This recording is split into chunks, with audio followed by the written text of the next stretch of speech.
Hello friend, welcome back to my channel. আশা করি তোমরা অনেক অনেক ভালো আছো। আমরাও খুব ভালো আছি। আর আমি সখী চলে এসেছি আজকে আবার একটা নতুন ভিডিও নিয়ে। আর ভুল করে বলবো না যে সকাল, তো এখন হচ্ছে রাত্রি। আর দেখতেই পাচ্ছ আমি রেডি হয়ে রয়েছি।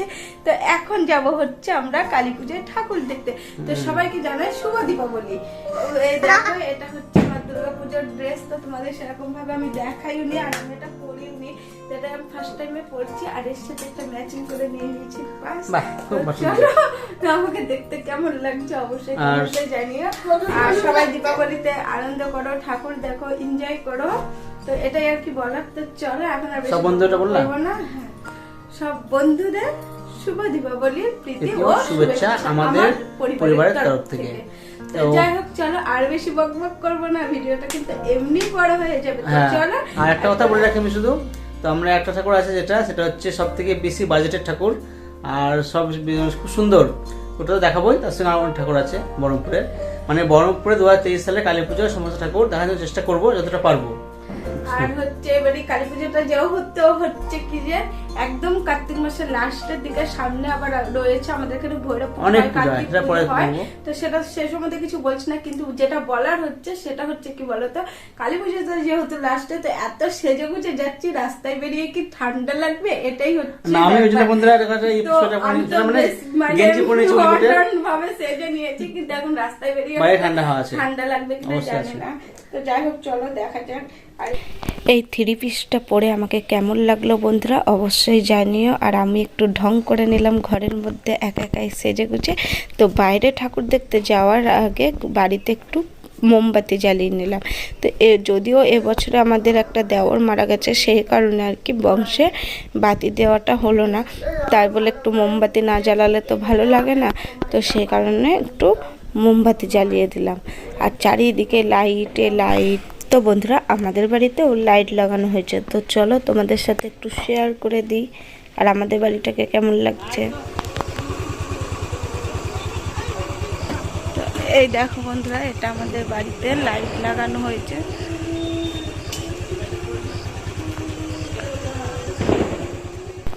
আমরা বেরিয়ে পড়লাম ঠাকুর দেখতে। আর গোটা বহরমপুর আলোয় আলোকিত। দীপাবলি মানেই হচ্ছে আলো। তো এই আলোর মতন সবার মন সবসময় যেন আলোকিত হয়ে থাকে। তো দেখো কেমন লাগছে। আর শুধু আমাদের বহরমপুরে বলে না, সব জায়গাতেই আশা করি এরকম। তো আমাদের বাড়ি থেকে কিছুটা বেরিয়ে এসে পার্কের মাঠ আছে, ওর সামনেখানে এই ঠাকুরটা হয়েছে। আর দেখো মণ্ডপটা কত সুন্দর কুলো দিয়ে সাজিয়েছে।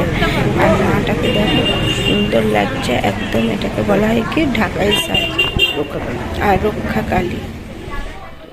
তো আমাদের ওখানে ঠাকুর দেখা হয়ে গেছে। তারপরে আমরা চলে আসলাম আমাদের কুঞ্জঘাটার মোড়ে। তো চলো লাইটগুলো দেখাতে দেখাতে একদম মণ্ডপে ঢুকাবো। আর সব জায়গায় লাইটই কিন্তু আলাদা আলাদা, কোনো জায়গায় কিন্তু একই রকমের না। এই দেখো বন্ধুরা, আমরা চলে আসলাম তারাপীঠ। কি ভাবছো তোমরা? সত্যিই কি এটা তারাপীঠ? এটা হচ্ছে তারাপীঠের আদলে একটা মণ্ডপ। তো মণ্ডপটা তোমরা দেখে নাও কত সুন্দর হয়েছে। তো এই দেখো, আর আমি আর রিক দুজনেই আগে আগে চলে যাচ্ছে। আর আমাদের ক্যামেরাম্যানটাকে কিন্তু সেরকমভাবে দেখানো হচ্ছে না। তো দেখো মন্দিরটা খুব সুন্দর করেছে, তাই না বলো? তো চলো আস্তে আস্তে ভেতরে ঢোকা যাক। তো এই দেখো আমরা ঢুকে গেছি ভিতরে। আর এই দেখো মা তারা বসে রয়েছে। আর আমাদের এখানে আমি একটা জিনিসই দেখলাম, তোমরাও লক্ষ্য করে দেখবে, প্রতিটা মণ্ডপে দুটো করে ঠাকুর রয়েছে। একটা করে পুজো হয় আর একটা এমনি দেখার জন্য। আর এই যে এই উপরে আছে 51 পীঠের যত মন্দির আছে সব মন্দিরগুলো। আর এই ঝাড়বাতিটা দেখো কত সুন্দর লাগছে। তো এই দেখো তোমরা সবাই কিন্তু একটু পড়ে নিও, 51টা মন্দিরেরই নাম ছবি দুটোই দেওয়া রয়েছে। আর আমার না এই মাটাকে তো খুবই সুন্দর লেগেছে, একদম মনে হচ্ছে তারা মা স্বয়ং এসে বসে রয়েছে। তো তোমাদের কেমন লাগলো? আমার সঙ্গে কি একই মত? তো একই মত হলে অবশ্যই তোমরা জানাবে। এই দেখো বন্ধুরা, আমরা চলে আসলাম খাগড়ার জগদম্বা মন্দিরে। আর এই মন্দিরে কিন্তু সব রকমের পুজো হয়। আর এখানে পুজো হয়েও গেছে। আর এই দেখো এখানে সবাই পুজোর পরে ধূপকাঠি মোমবাতি সব কিছু জ্বালিয়ে দিয়েছে। আর এখানে দেখো ঠাকুরটা দেখা যাচ্ছে না, তো তোমাদের দাদাভাই একদম সামনে চলে গেল, ভিতরে ঢুকে ঠাকুরেরটা একটু তোমাদের সাথে দর্শন করালো, তো আমরাও একটু দর্শন করে নিলাম।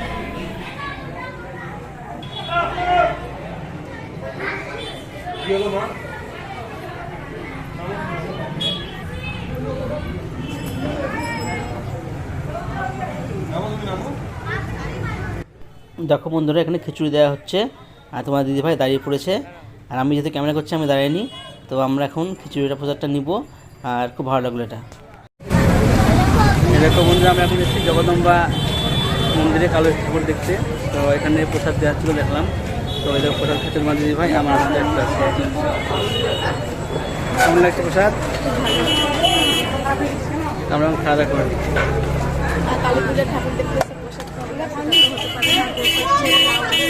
একদম একদম ঠিক। তো আমরা খাই এখন, আমরা হ্যাঁ হ্যাঁ ফানুস করে দেখা যাচ্ছে। তো বন্ধুরা, আমরা চলে আসলাম আবারও আরেকটা মণ্ডপে। আর এই মণ্ডপটা ছোট্ট কিন্তু দেখতে অসাধারণ হয়েছে। আর এটা রাস্তার উপরে পুজো, সেই কারণে বেশি বড় মণ্ডপটা আর কি হয় না, ছোটই করতে হয়। তো এই মণ্ডপে আর এই প্রত্যেক বছরে এখানকার ঠাকুরটা একটু অন্যরকম হয়। আমরা একটু ছবি তুললাম আর তোমাদেরকে একটু কাছ থেকে মণ্ডপটা আর ঠাকুরটা দুটোই দেখিয়ে দিলাম।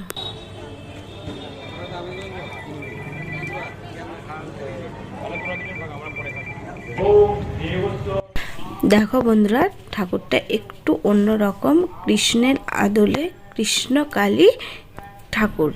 তো তোমাদের কেমন লাগছে অবশ্যই জানাবে। আর আমার তো বেশ ভালো লেগেছে।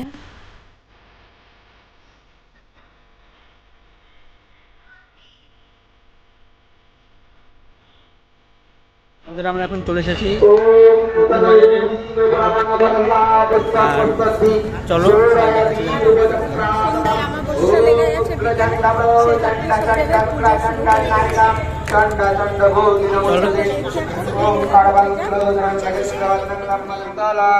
ছন্দ কূর্ম দেবতা আসনে প্রবেশনে বিনিয়োগ বামে গ্রুপে নম পরাপর গ্রুপে নম পরমিষ্টি গ্রুপে নম দক্ষিণে গণেশায় নম সম্মুখে ওম হ্রিং শ্রীং দক্ষিণাকালিকা মাতা ওই নমো ওম দক্ষিণাকালী মাতা ইয়া গচ্ছো ইয়া দিষ্ট ইয়া সন্নিধি কুরু পশ্চাদিতা কুরু মম পূজা ক্রিয়ান ওম আয় শক্তি বুদ্ধে। আমরা এখন আছি নতুন বাজার কালী মন্দির মণ্ডপে। আর বন্ধু দেখো, এখানে প্রত্যেক বছর এই ঠাকুর মানে কালী ঠাকুরটা এরকমই করে। ঠাকুরটা অনেকটাই বড় হয় আর দেখতে খুব ভয়ঙ্কর ভয়ঙ্কর লাগে আমার এই ঠাকুরটাকে। তোমাদের সঙ্গে শেয়ার করলাম বন্ধুরা, তোমরা দেখে নাও।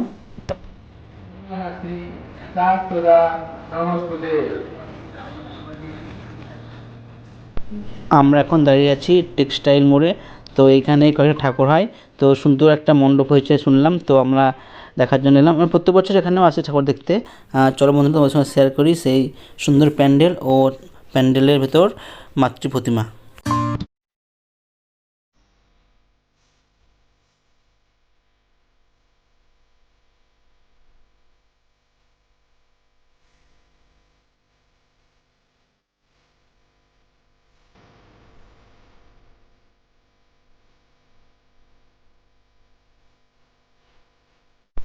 এই মণ্ডপটা এতটাই মানে লম্বা হয়েছে যে ক্যামেরায় পুরো আসছিল না। যাই হোক, আমি দূর থেকে রেকর্ডিং করলাম। আর খুব সুন্দর করেছে, লাইটিংটা খুব ভালো হয়েছে প্যান্ডেলের। তো চলো বন্ধুরা, তোমার সঙ্গে শেয়ার করাই আর একটু। আর হচ্ছে এখানকার প্রতিমাটা খুব ভালো লাগলো দেখে, অন্য রকমের লাগলো একটু দেখে। তো চলো তোমরা দেখে নাও আমার সঙ্গে।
দেখাও।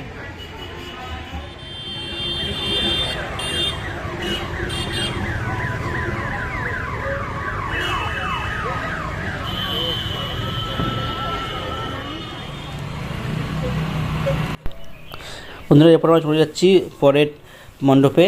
তো ভিডিওটা অনেকটা বড় হয়ে গেছে, আর বেশি বড় করলাম না বন্ধুরা। বহরমপুর শহরের সবথেকে বড় পুজো, যেটা মহাশয় অধীররঞ্জন চৌধুরীর পুজো বলে সবাই জানে, তো সেটা পরের ভিডিওতে তোমার সঙ্গে শেয়ার করব। তো আজকে এই পর্যন্ত থাকলো। ভিডিওটা দেখার জন্য ও আমার সঙ্গে থাকার জন্য অনেক অনেক ধন্যবাদ জানাই।